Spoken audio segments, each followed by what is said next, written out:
Hello, and thank you for joining our discussion today, The Neuroscience of Student Engagement, with Dr. Mary Helen Immordino-Yang and Dr. Jackie Jodl. Hello, and thank you for joining our discussion today, The Neuroscience of Student Engagement, with Dr. Mary Helen Immordino-Yang and Dr. Jackie Jodl. Hello, and thank you for joining our discussion today, The Neuroscience of Student Engagement, with Dr. Mary Helen Immordino-Yang and Dr. Jackie Jodl. I'm Amanda Rothengast, the Program Manager for Inspire. Dr. Immordino-Yang and Dr. Jodl will lead this conversation today, and we'll make sure there is time to answer some of your questions at the end of the session.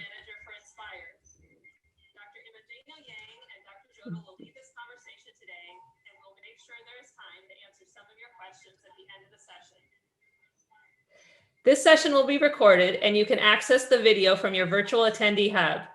We cannot see you and your microphones are off, but we encourage you to use the Q&A box on your right to ask any questions and engage with our session.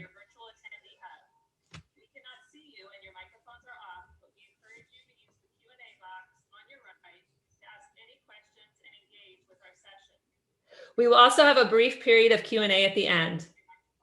We also have provided resources from our presenters today located in the attendee hub. Now I'd like to introduce our speakers. Dr. Immordino-Yang, professor at University of Southern California and director of the USC Center for Effective Neuroscience Development, Learning, and Education, or CANDLE, and Dr. Jackie Jodl, senior vice president of Global Youth and Education. Each of the speakers' bios are in the event platform. Please take a look at your convenience.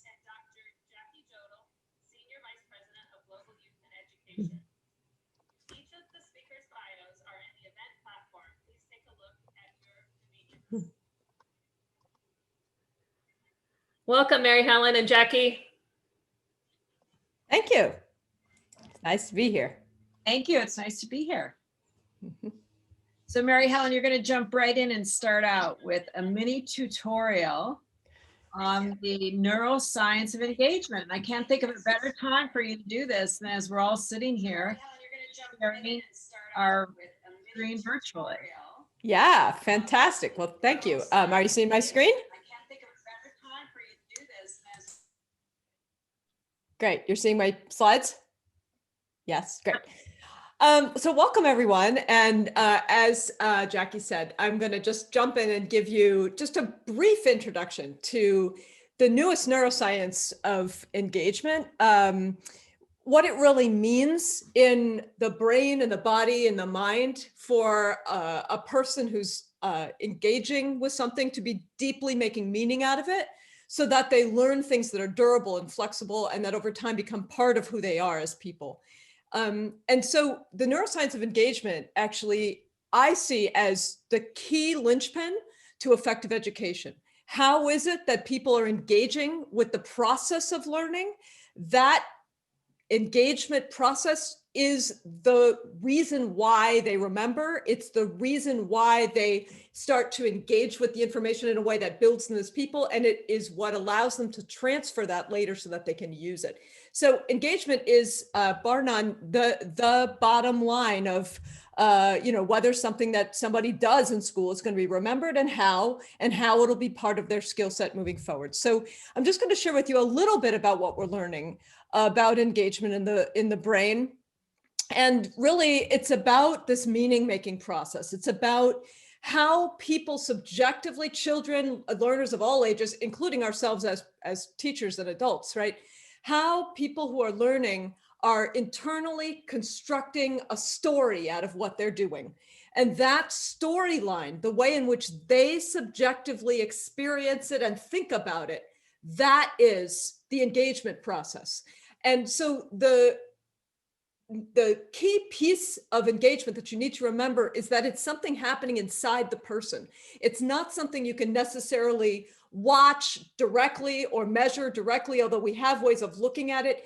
It's really about honoring the subjective experience and thinking of the person themselves. And that's really a shift in the way in which we think about education and its aims, from what I like to call a more push model, right, where teachers are providing content, to a more pull model where students are sort of set up to want to learn things, to pull them into their own story, to enrich and understand things that they're curious about or that they're interested in learning more about. And so I'm just going to start with a little song, a little poem that my daughter wrote when she was in kindergarten. I won't sing it for you, okay? But I'll just read it because I think it really demonstrates what deep engagement looks like at this age. And then we'll talk about how this looks a little bit different all the way up through adolescence and adulthood.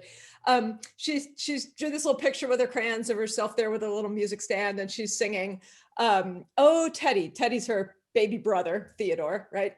"Oh, Teddy, we love you more than the whole earth size. As the earth spins every day, we love you as much as usual, but sometimes even more, as you make us proud and happy that you're you." So I have a simple question for you. Is this a little girl's, amazing display of how well she can write, 2/3 of the way through kindergarten? Is it a poem about her love for her baby brother? Or is it a kind of showing of her budding interest in planetary science, right? It's all of these things at once. It's all of these things at once. And so in bringing those together, that is the secret to engagement. Engagement is about integrating the various dimensions of the skills and thinking and feeling and meaning making that we are inclined toward doing as we move through the world, making stories out of the things we witness and experience. And it's that integration of academic skills with disciplinary skills, in this case about what the nature of the world is, right, in terms of the kind of planet we're on, right? And then being able to express that through technical academic skills, like in this case, early writing skills. Pulling those pieces together, that's what results in engagement. And so I'm just going to jump really quickly right to the brain. What does this look like in the brain? What insights do we get from looking at brain activations, in this case in adults, because it's easier to get adults to do things in the scanner for you than little kids.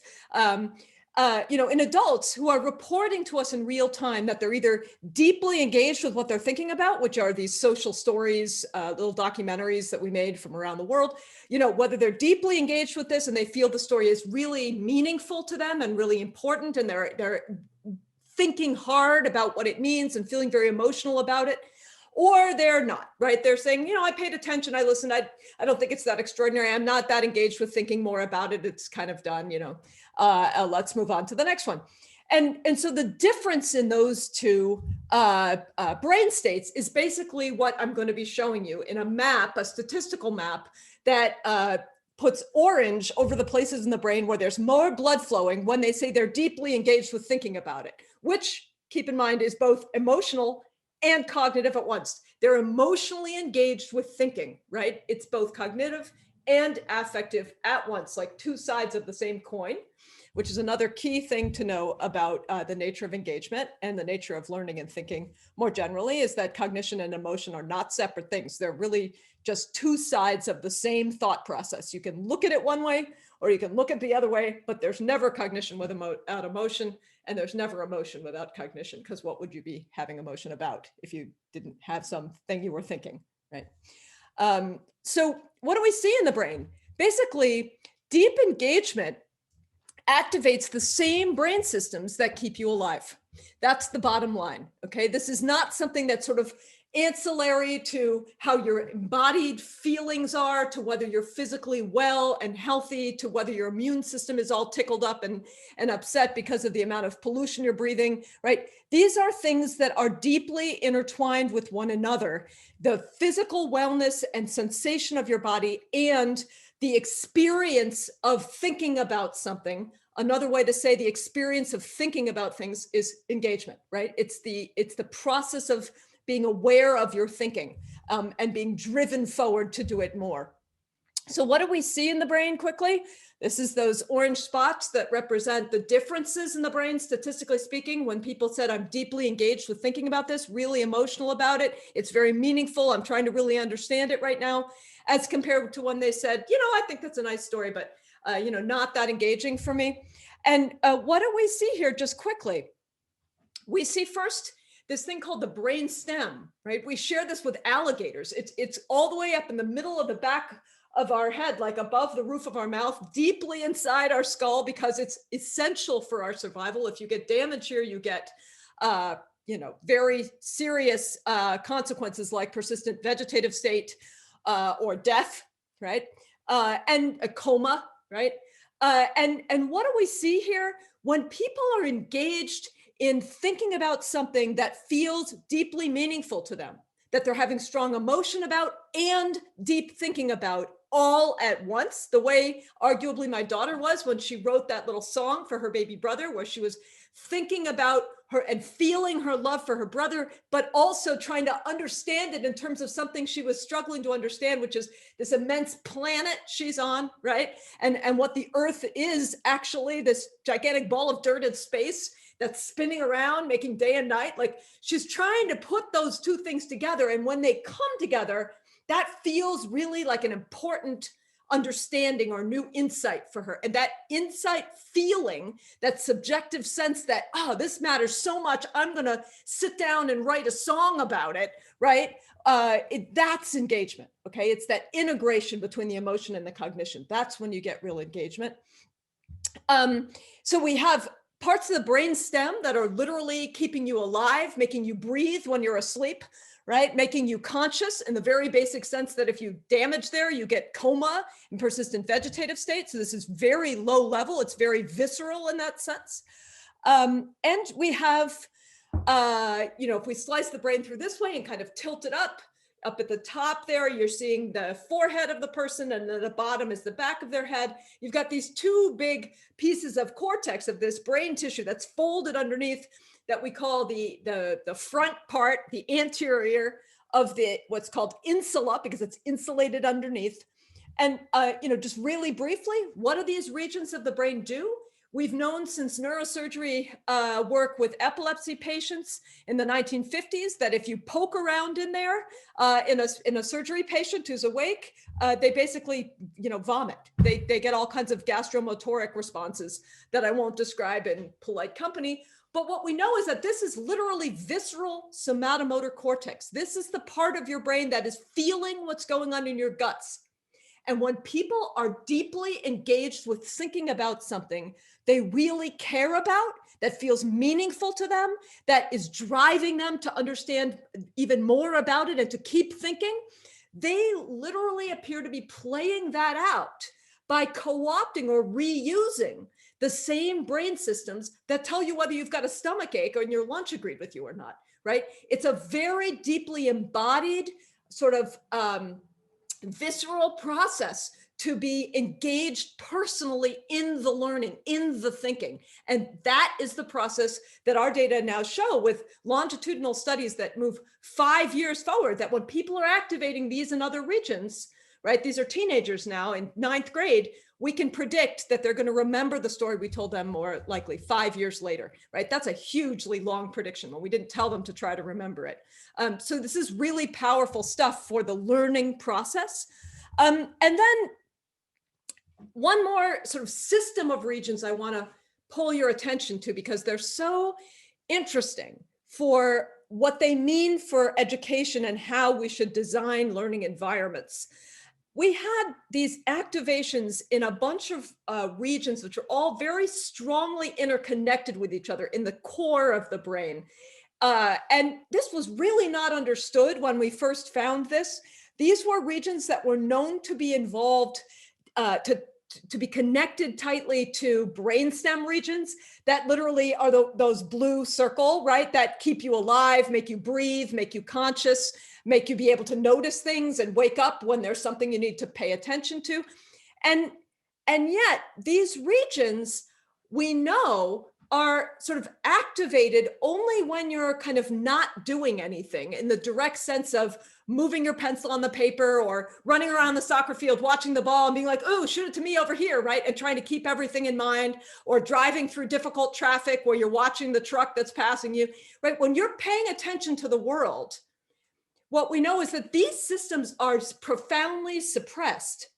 But when you ask people in the scanner to just sort of relax and daydream and rest, don't fall asleep, but think about whatever you want, they suddenly start to come online. And these core regions of the brain are basically among the most metabolically expensive tissues in your whole body.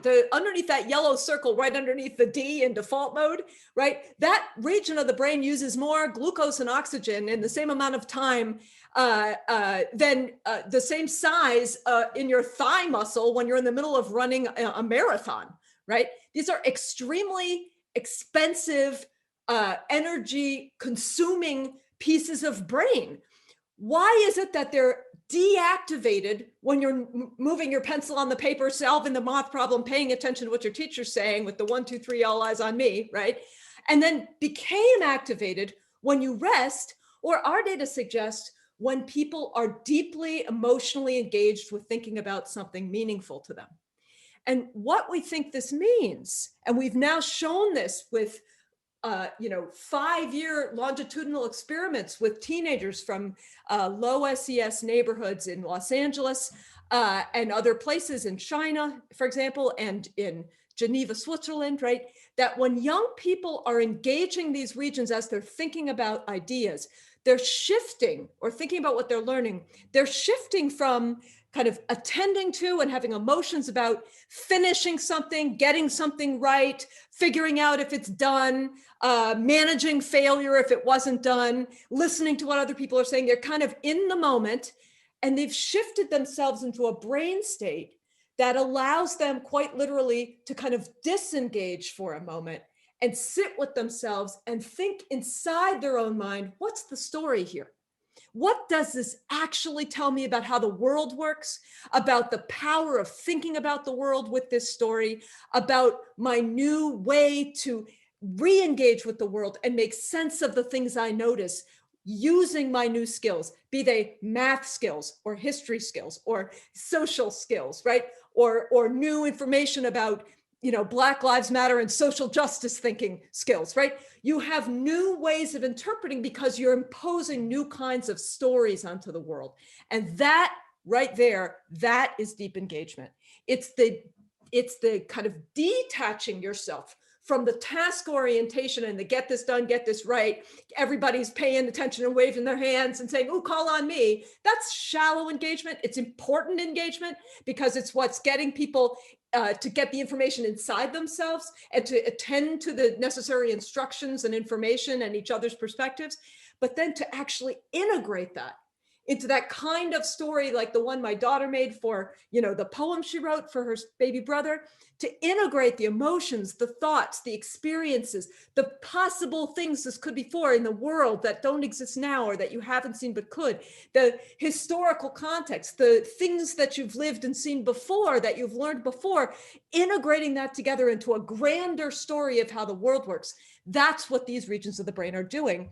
And we need to build education that actually supports kids making this kind of meaning. So just to sum up, what I think this tells us, and this is a deceptively simple idea, it's just like this jack-o'-lantern glowing from the inside out, right? Where you infer what's going on with that candle inside my kid's, pumpkin there.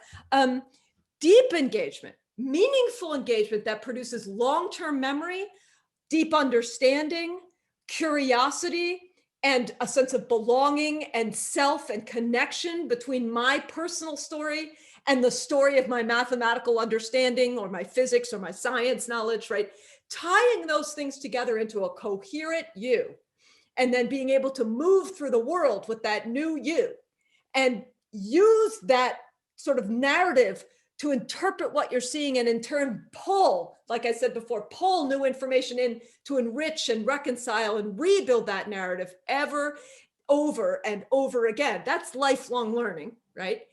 That kind of engagement is really about shifting our schools and our teachers and the students away from having emotions and engagement about outcomes, about grades, getting the answer right, about what you look like and who likes you and who doesn't, and whether you're safe in the world, whether you're going to go to college or not. All of that really matters. It's not that the outcomes don't matter, but they are using up thinking power and emotion power that ironically, interferes with the deep engagement process that's going to allow kids to build themselves into a person who could do those things, right? Get the answers right and move to college and all that stuff. So it's about shifting our conversations from outcomes to emotions about ideas. Why is this interesting?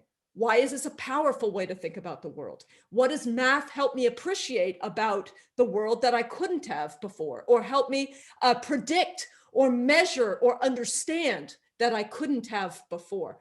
And how does that change who I am as an agent, right, in the world? How does it change how I engage with my world as I move forward, now having thought about these ideas? So we're shifting emotions about outcomes, about getting things right, about failing and succeeding and all that kind of stuff, to emotions about the actual content itself, being deeply engaged with the ideas that the content embodies, and then moving forward with that space of conversation where people are engaging with one another around constructing knowledge, debating ideas, and thinking about what stuff means and how and why and how you would use this moving forward. That's the real science of engagement.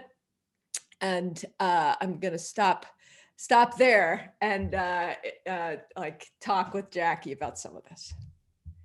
Thank you, Mary Helen. That was terrific. I think the headline for me in listening to all of that from the practitioner's point of view is that the cognitive and the affective, or the cognitive and the emotion, the thinking and the feeling, they really are not separate. That in the learning process, it's not either or, it's both and. I think that's a real headline from what the neuroscience is telling us about learning. For sure. And it's also, you know, I think we've come to start to kind of intuitively appreciate that the emotions you have about learning, right, matter. And that's true.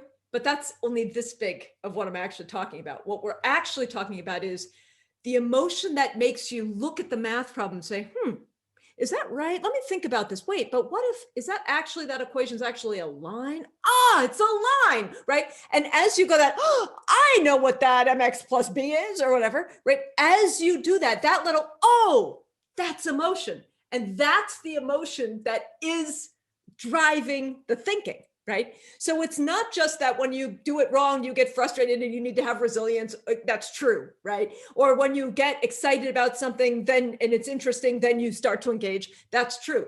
But it's more than that. It's actually starting to appreciate that the thinking itself, in the context of doing the work of the learning, is driven by the emotion you're having at that time. It's organized by the way in which you feel about the material and what it feels like to think about it. Does it feel like a powerful thing to be thinking about?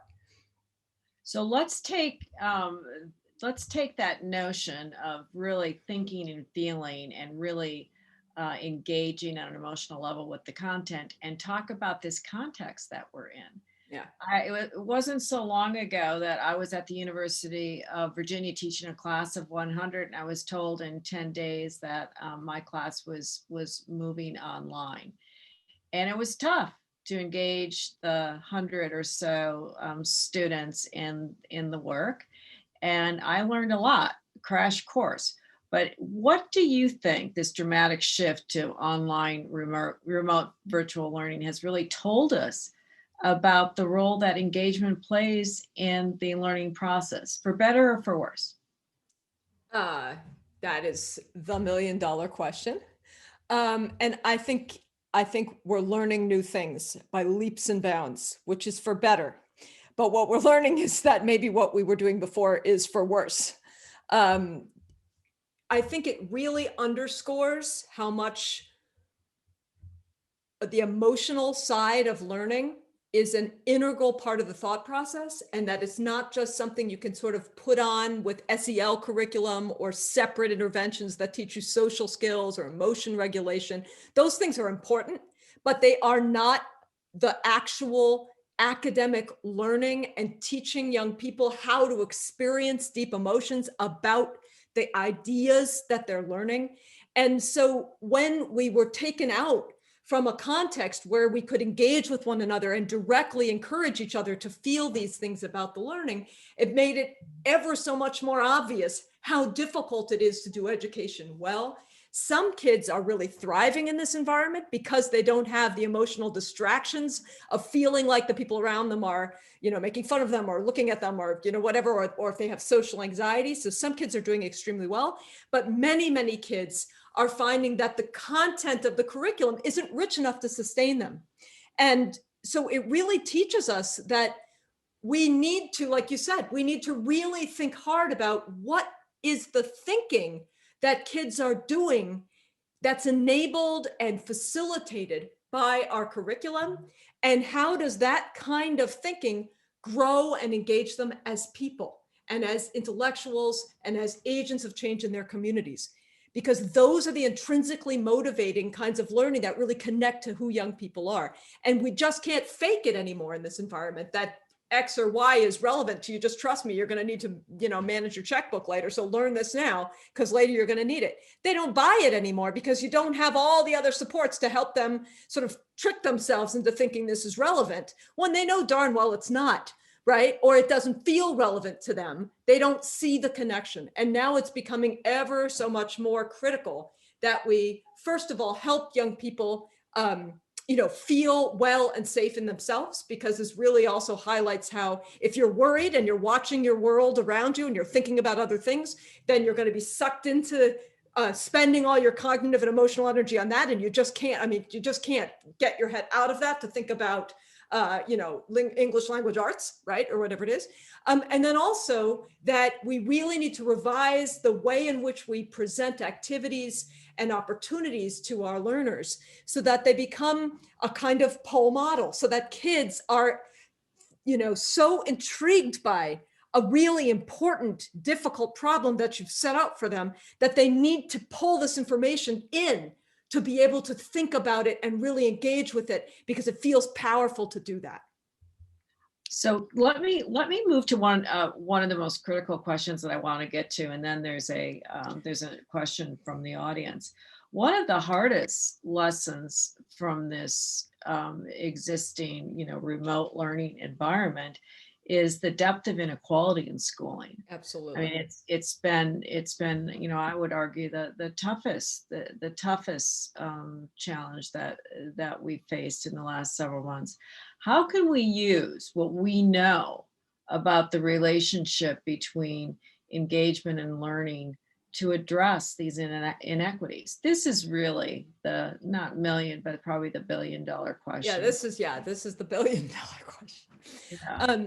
Well, you're absolutely right. So something that the pandemic has done is to kind of lay bare what we've known all along, which are the stark inequities and the opportunities and supports and resources that our young people have across our communities. And what it really comes back to is, I think, helping our young people find ways to make the content applicable to their lives, so that they engage as meaningful helpers in their communities using what they're learning. They put on art displays that cheer people up at their grocery store, or they do journalism projects that help document what happened during the pandemic in their family or their neighborhood or community, or some park that they care about, or some cause that they care about. So that we're helping these young people who feel now more than ever that this content does not connect to what they need so desperately in their daily lives to get by. We're helping them reframe their focus in school so that it's on the problems that they see, that they want to solve, that they need to think about. They're thinking about these problems anyway. How can we as an education community reinfuse the curriculum with opportunities for them to use academic skills like writing, like interviewing, like speaking well, like artistically depicting, like measuring and predicting with numbers. Every discipline has some way of being applied to the current situation. And if we can rebuild our curriculum around helping young people engage with education as something that's going to give them tools for making sense out of what's going on and for hopefully making a difference to those around them, that's where we'll really see an impact. And then the academic technical skills, the reading, the writing, the calculating, right? The analyzing, right? Those things follow problems. They're not the thing we're going to come back and focus on really efficiently now without the content. That's impossible, right? What we instead need to focus on is re-engaging them with thinking about their world in a scholarly way. And then let me help you know how these academic skills could be useful, could be instrumental in making yourself a more effective set of tools for thinking about these problems that you really care about. We're going to need to turn the education system cart back behind the horse, right? Which also leads to, you know, kind of my take on these recent conversations about learning loss and you know, kids kind of failing out, which are real, right? We're not going to be able to fix that by accelerating learning or by somehow, you know, speeding things up. We can accelerate and make more efficient and speed up access to high quality opportunities to learn. Absolutely. But we cannot speed up the development of the thinking in the person, because then all you're getting is kind of a rote, like, you know, person who's like giving you back what you need to get it right. That's not actually developing the person as a thinker. It's not empowering to the person, and it doesn't set them up for long-term success. You know, the kind of joke I tell about this just to help people understand what I mean, right? You would never look at parents of a little 8-month-old who's just learning to crawl, right? And say like, you know, forget crawling, right? Just like, we don't have time for that. It's a pandemic. Let's get straight to bike riding. You know what I mean? Strap that kid on a bike, hold them on there somehow, and teach them where to put their feet on the pedals, and let's go, right? It's silly. The kid, you don't crawl because crawling is a really useful skill to have. You crawl because crawling is part of the developmental progression of building the motor connections and the hand-eye coordination and the agency to move around a space safely that you're going to use as a person when you locomote in other ways, right? And we need to think about our education as much more developmental in that sense, less outcome oriented and more about how are we developing dispositions and skills and ways of being and thinking and engaging here and now in our young people. Okay, let's switch real quickly to a question that we have from the audience. Amanda, do you want to pose the question, or do you want, I know you're having trouble with your audio, or do you want me to ask it? You can maybe unmute quickly and ask the question and then mute again. Amanda, do you want to pose the question? Yeah, I will go ahead. I'm sorry if there's an echo here. Can you hear me? We can. Yes. Yeah, here's one great question. I know we have many other questions, and folks can go in the attendee hub to be able to reach out to our speakers for further questions. Can you restate the difference between yet the importance of deep emotions about ideas of learning and the need for social emotional regulation skills, tools that are equally important in the academic environment? Sure. That's a big idea. That's huge. I've actually done a fair amount of writing about that. So I can, you know, on my Candle website, there's pieces that you can look at to help you understand that. And I think I also gave links to 2 pieces that you can read that let you into some of this thinking and some of the data. But the idea is that our emotion is steering what we attend to. Basically, what you're having emotion about is what you're thinking about. And what you're thinking about is what you could possibly learn about, depending on how you're thinking. So emotion is the thing that is driving the whole process. And the question is, how do we help kids come to have emotions about the ideas that are really powerful in the world for understanding things, predicting things, changing things? Emotions about social equity, emotions about how viruses replicate, right? Emotions about, you know, what does it mean to distribute vaccines in an equitable and efficient manner, right? Whatever it is. But these are the issues that are on our table right now. We need young people to actually emotionally engage with deep scholarly academic thinking about problems that matter now, because you're doing two things. You're teaching them skills for deep scholarly academic thinking, and you're doing three things. You're helping them feel agentic in their world, right? Which is empowering and works against depression and anxiety. And then third, you're helping them learn dispositions for engaging in a scholarly way with the problems in the world, which is what a really engaged citizen knows how to do, and what has been so woefully displayed that many of our citizens aren't adequately doing, right, in our political climate over the last several months. We simply don't have a populace who have dispositions for engaging with perspectives that might be different than their own, experiences that might be different, and to think about these things in more complex ways, and to take multiple perspectives and to try to integrate into a systems level of understanding where I can engage in a way that has ethical implications and also can actually make a change for good in the world. We need to build citizens who are inclined to do that. And it starts in school. It starts with the way we give them opportunities in school to think in these ways. I can't hear you, Jackie. That's a great note to end on here. I know we're a couple of minutes over, so we want to thank Mary Helen and thank National University for the opportunity, and Harmony and Inspire for the opportunity today to talk to all of you. You can see we could go on forever and ever about the neuroscience of engagements. It's absolutely increasingly important that educators understand its role in learning, especially as we continue to be in environments where we're going to be required to really understand the role in remote and virtual settings. So thank you to everyone. Again, if there are other questions that we did not get to, and we didn't get to many, but if there are other questions, just please go to the website, and you'll see under the speaker information that there's contact information for us. So thank you again to everyone, and we wish you all a great rest of day.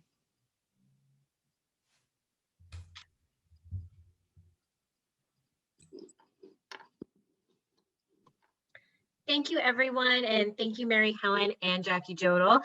Your attendee or your note catchers are available on the attendee hub, and a recording of this session will be made available immediately after. Don't forget to find us on social media with #POE. Thank you and have a great day.